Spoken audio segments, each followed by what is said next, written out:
my fellow prisoners of war from a swift and certain death at the hands of Saddam's son, Hussein.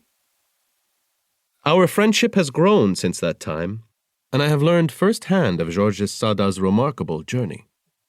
As the bombing of Baghdad intensified, Hussein had ordered him to execute all the pilots, but Hormuz wouldn't do it. He argued that the rights accorded to prisoners under the Geneva Convention were inviolable, and by the grace of God he was able to convince Saddam that the captured pilots must not be killed. Nevertheless, he was arrested on January 25, 1991, by the Republican Guard and held prisoner under the threat of death. In the pages that follow, you will discover the answers to many questions about Saddam: who he was, what he was really like, and what he was doing to terrorize the world. The book explains how this brutal tyrant was able to deceive the world for so long, and how he was able to expand his power and control beyond all logical limits. It was a world of extremes, of revenge and hatred, and of incredible cunning and duplicity. Yet Saddam Hussein trusted Hormuz Sada because he was different from all the other advisors that surrounded him. An Assyrian and a Christian with roots that go back to Bible times, Hormuz was not a member of the Ba'ath Party, and he was not interested in the politics of power. Unlike most of the officers in Saddam's inner circle, General Sada had no axe to grind and no political ambitions. Speaking the truth to Saddam was always risky. But somehow, Hormuz managed to do it without losing his own head. Now that I know the man who was once my jailer, I can tell you that Hormuz Sada is an honest and honorable man.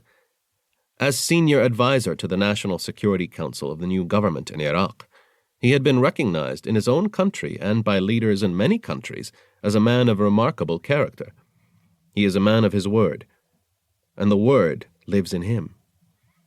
And perhaps most remarkable of all, he is a faithful witness to the last days of one of the most tyrannical regimes of modern times. I am delighted that you will have the opportunity in these pages to learn secrets of the Iraqi dictator that few men could share in such a way.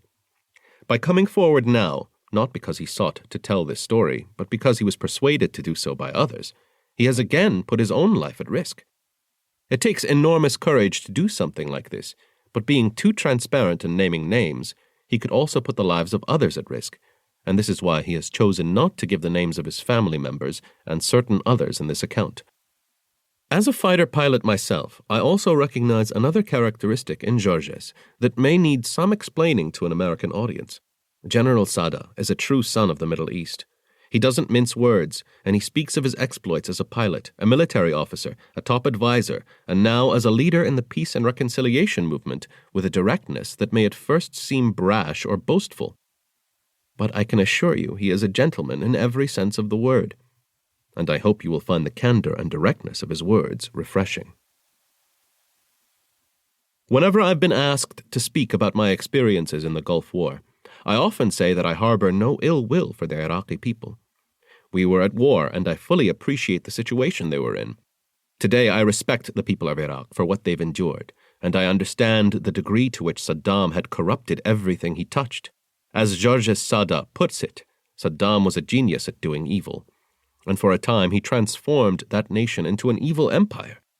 There is no question that Iraq had weapons of mass destruction, and without the intervention of American and coalition forces in 1991 and 2003, the world would eventually have suffered even greater disasters. The evidence of that is documented in these pages. I heartily commend this important book to the American audience, and to the many others around the world who will encounter the life and legacy of General Hormuz Sada for the first time. This is a story you will not soon forget. David Eberly, Colonel, U.S. Air Force, retired. Prologue. One of Saddam's secrets was so incendiary that, had it come to pass, it would have set the entire Middle East ablaze, if not the whole world. In November 1990, I made a frightening discovery. Saddam had ordered the Air Force to begin planning for a major aerial assault against Israel. If the Americans were going to attack and force him to give up Kuwait, he said, then our pilots would be ready to attack Israel as soon as the first rockets hit, and they would extract a heavy...